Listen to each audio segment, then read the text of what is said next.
So what I'm teaching you today isn't an application. If somebody grabs you, do this.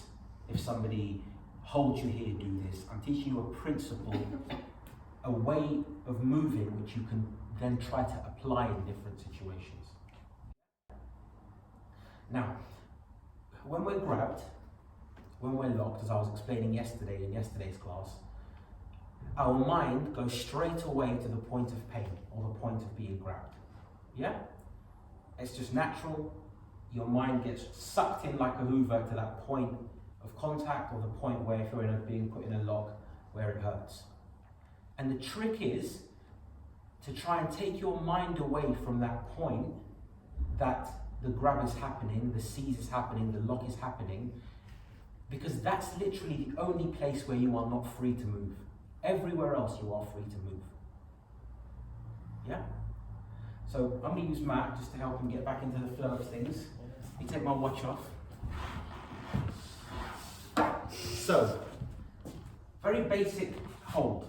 Yeah? So somebody holds your wrist and they hold it quite strong. Naturally what happens is our mind goes, oh, I'm stuck.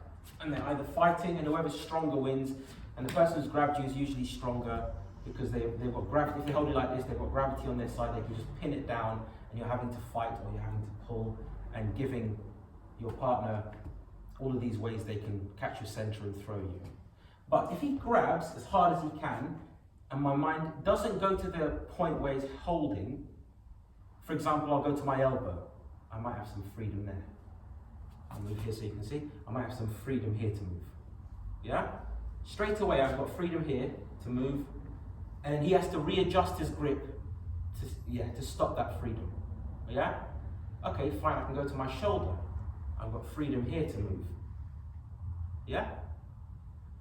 So it's just a principle of taking your attention to different joints and seeing where you're free to move. Okay? So he grabs my wrist, okay, I'm free of my elbow. Free of my shoulder. Yeah?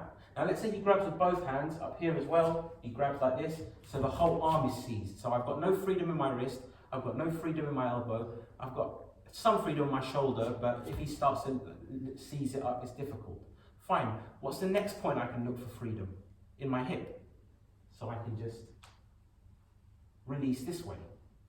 Yeah? So that's the basic way of looking at it. But if your structure is correct and you've been able to stretch your body correctly, then what you do is the same way that you take your attention to the different joints away from the contact point. You can just hold the one now. So here, hold strong, yeah? Same way I can take the attention away to my joint. He's starting to float now. He's losing his balance. I've connected with him. I can then take my attention to his elbow and his shoulder. Yeah? Now try and regain your balance. Yeah? It's not happening. Yeah? He's easy to throw. Doesn't matter if it's one hand or two hands. Same thing. If he grabs as hard as you can, don't let me move, don't let me do anything. He grabs hard. If my hands go to, if my mind, my attention goes to where he's grabbing, which is what naturally happens, I'm fighting him, it's not going to work. Grab hard, I just go to my elbows, for example. Yeah? He's straight away, he's gone. He grabs, I go to his elbows. Yeah? Look what happens to him. Yeah? Grab hard, I go to his feet. I'm not doing anything, I'm really relaxed, but he's really fighting now to regain his balance. I go to his feet,